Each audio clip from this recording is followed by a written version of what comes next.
飛快攻啲啊！睇啲意大利咁樣，寫得太正啦呢球！呢啲陳亞明，哇做得幾好啊呢球波！有啲消息啊！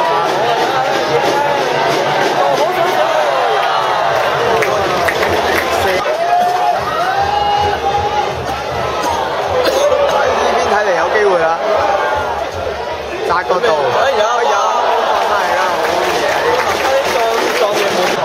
啊，斬佢短個頭啊！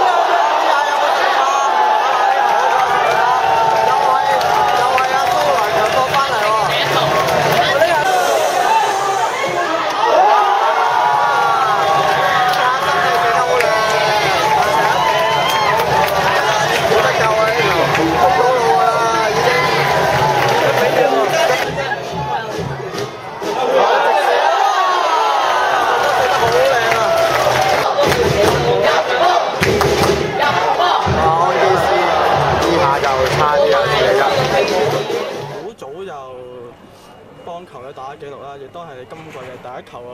點心情如何啊？入波嗰陣時，真係幾開心啊！其實，即係等咗呢一球都話可以等咗2-3年嘅。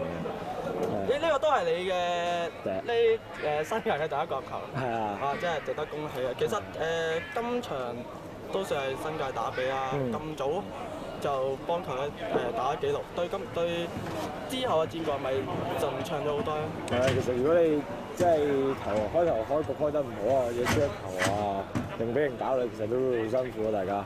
但你打開咗一球紀錄之後，隊友又輕鬆咗、放鬆咗，踢落可能會舒服啲又好啲咯。但係差唔多去到末段啦，都俾對方追到1-2，連你嗰一下又已經換出咗喎，擔唔擔心個勝局會因為？其實喺後備席都驚嘅，睇翻出去。咁樣即係你輸俾人追翻一球，你個氣勢一定係咁撳住嚟攻啊嘛。咁輸一球又輸，你追和就一定追和㗎嘛。所以好緊張，驚呢隊友。不過好信呢隊友咧，其實日日發揮喺度守住。